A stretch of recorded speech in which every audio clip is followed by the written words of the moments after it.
No nosso formalismo de guias de ondas, nós estabelecemos algumas hipóteses e a partir delas nós desenvolvemos uma técnica para determinar os campos que são propagantes nas guias de onda.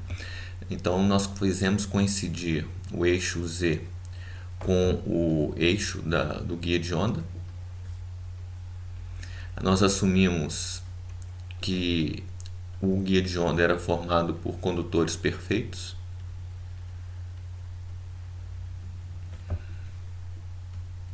E nós assumimos uma seção reta uniforme.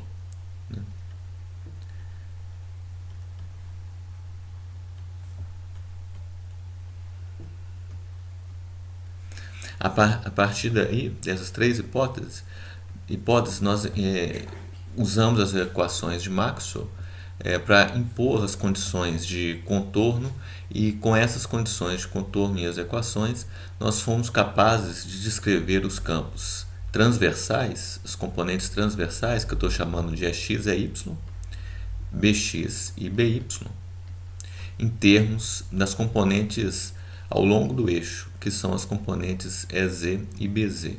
Então a nossa ideia aqui é que se EZ e BZ não são simultaneamente nulos, nós podemos, através deles, chegar nas outras componentes dos campos. E como chegar em EZ e BZ? Nós desenvolvemos também, através das equações de Maxwell, equações de onda válidas para EZ e BZ. De forma que nós tínhamos aqui equações do tipo derivadas segundas nas variáveis transversais, que eu estou chamando de x e y, mais ômega sobre c ao quadrado, menos K2.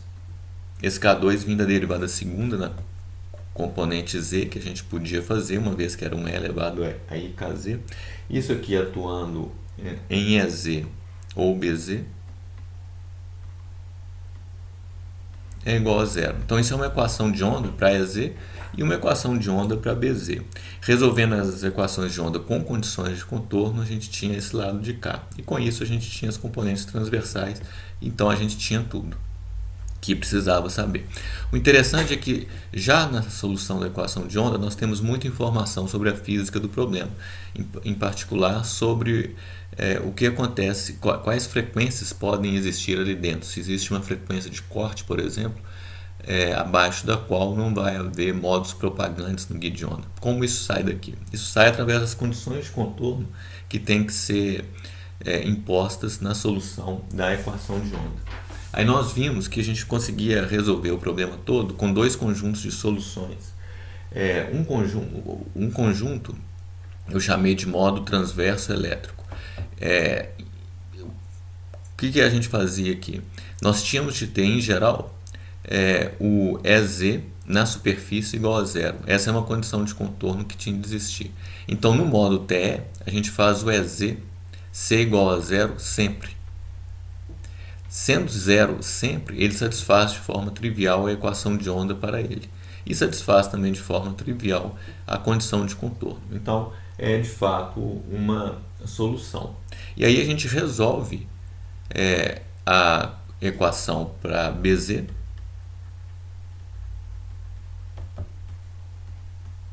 com a condição de contorno imposta na superfície, que o gradiente de BZ escalar n tem que ser igual a zero, mas isso agora apenas na superfície.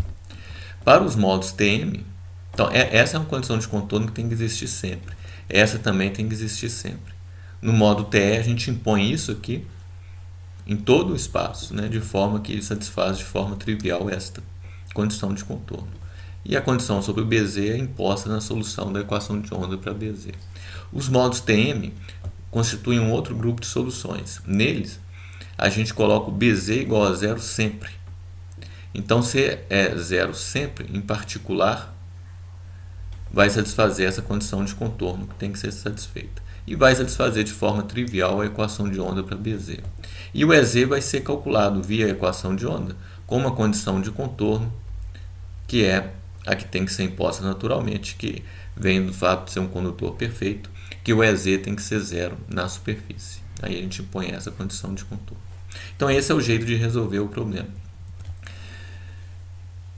Aí então vamos tentar montar essa solução para um exemplo que eu vou determinar os modos TE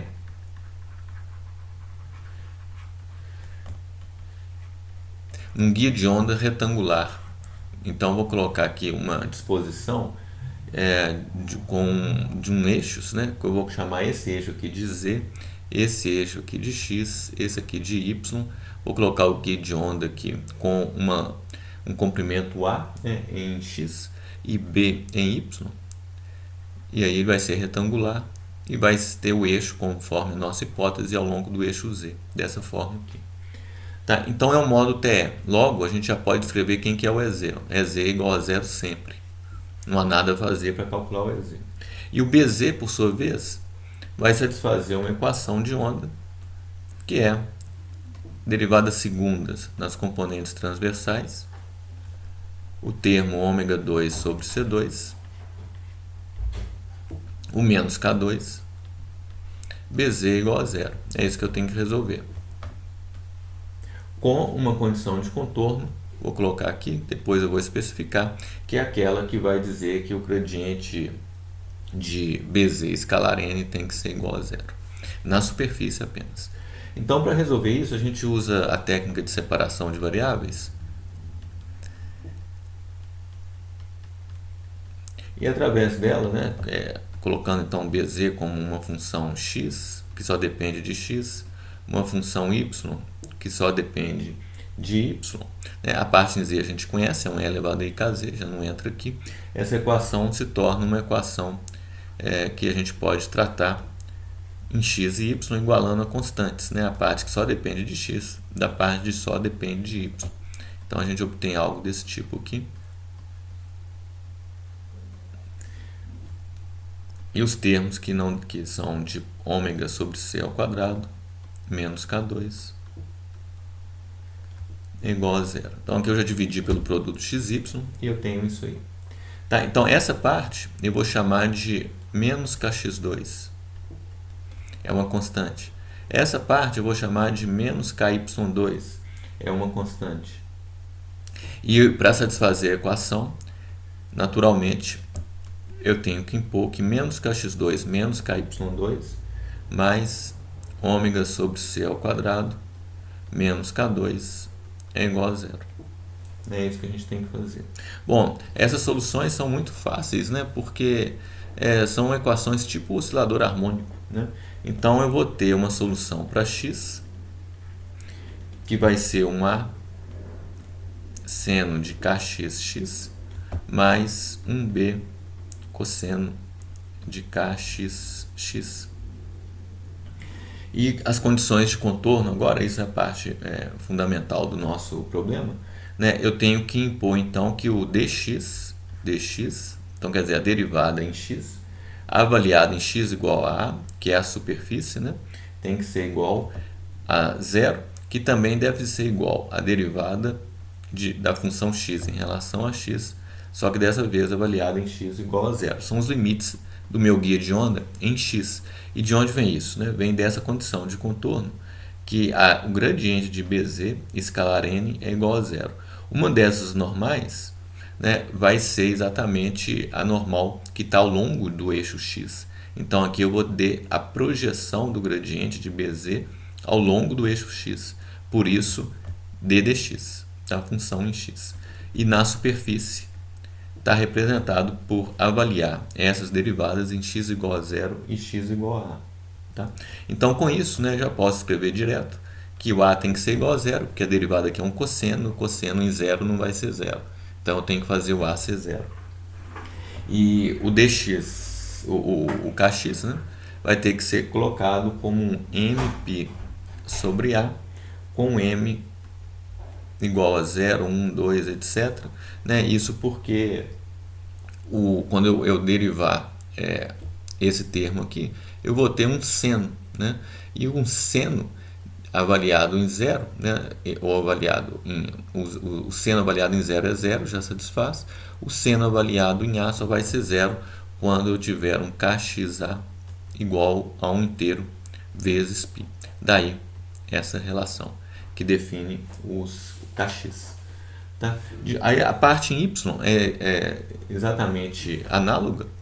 Eu coloco a solução em y como um c seno de ky y mais um d cosseno de ky y. As condições de contorno, eu tenho que dizer que a derivada em y, avaliada em y igual a zero, deve ser nula, assim como a derivada da função y, avaliada em y igual a b.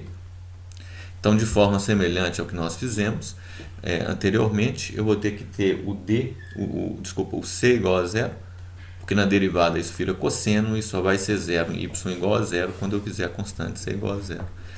E essa aqui vira um seno, né, na derivada, e para ser zero eu tenho que ter o ky y igual a um inteiro vezes π. Então eu vou colocar o ky igual a nπ sobre b, com n igual a 0, 1, 2, etc. Por que começa do zero aqui e aqui? É uma coisa importante que vamos discutir em breve.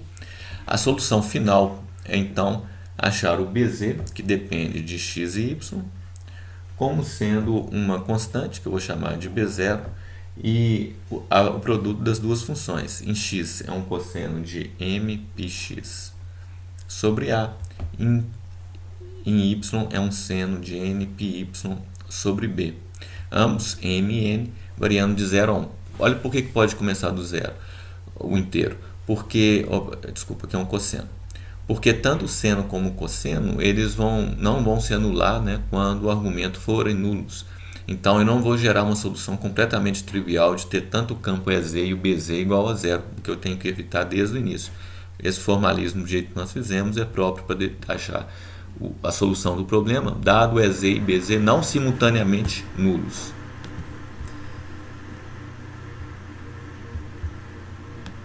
Continuando, essa é a solução para o BZ, né? E o EZ igual a zero. Com essas duas respostas, né, eu posso voltar lá, achar x, y, bx e by. Mas, além disso, eu posso achar uma física interessante no problema. Lembre que eu tenho agora uma expressão que eu tinha escrito como menos kx2 menos ky2 mais ômega sobre c ao quadrado menos K2 é igual a zero. Isso me dá um K, substituindo o que eu encontrei para Kx e Ky, que é igual a raiz de ômega sobre C ao quadrado menos π2, que multiplica m2 sobre A2 mais n2 sobre B2. Esse é o K que aparece lá no E elevado a I Kz, quer dizer que é a parte propagante ao longo do eixo do guia de onda. Observe que se ômega for menor que um certo valor crítico, dado por Cπ, vou colocar o C em evidência aqui, raiz de M sobre A ao quadrado mais n sobre b ao quadrado. Aqui eu estou colocando, então, se um ômega for igual a isso, né, obviamente isso aqui vai dar zero. Então, se o ômega for menor que isso, o k é imaginário. E o k imaginário, nós já vimos, leva, na verdade, a uma atenuação da onda e não a uma propagação. Então, eu tenho aqui definido uma frequência de corte. Eu vou definir por inteiros m e n, que vão caracterizar essa frequência de corte, né, para cada escolha que eu faço dos inteiros. Em particular, tem aquela mínima, né, qual que é o menor valor da frequência que pode existir. Quer dizer, é a mais baixa frequência para essa geometria. Esse ômega mn mais baixo vai ser o ômega 1, 0. Por que 1, 0 e não 0, 1? É porque eu vou assumir aqui que o A é maior que o B. Então, quando eu coloco aqui 1, 0, né, esse número é menor do que esse, porque o A é maior que o B. Então, com isso, eu consigo uma razão menor e vai me levar a uma frequência de corte menor.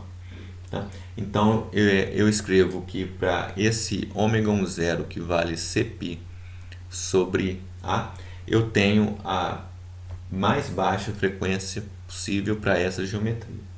Tá? Em geral, eu posso definir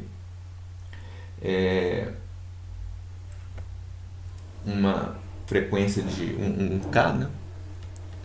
Reescrevendo essa equação, né? Eu posso só reescrever isso como 1 sobre C, só para ficar mais claro, né? A física da existência da frequência de corte. Um ômega 2 menos um ômega ao quadrado mn. É uma outra maneira de escrever essa equação, né? Definindo o ômega mn de forma conveniente, que mostra que para cada mn, né, vai existir uma frequência de corte abaixo da qual não vai haver propagação, uma vez que o K se torna imaginário. Essa mesma física existe no problema análogo, né, de um guia de onda retangular também, mas tratando o problema como um modo TM, né? Então eu vou deixar isso para o próximo vídeo, para a gente não ficar com isso aqui muito longo, mas o formalismo vai ser quase exatamente, o processo vai ser quase exatamente o mesmo.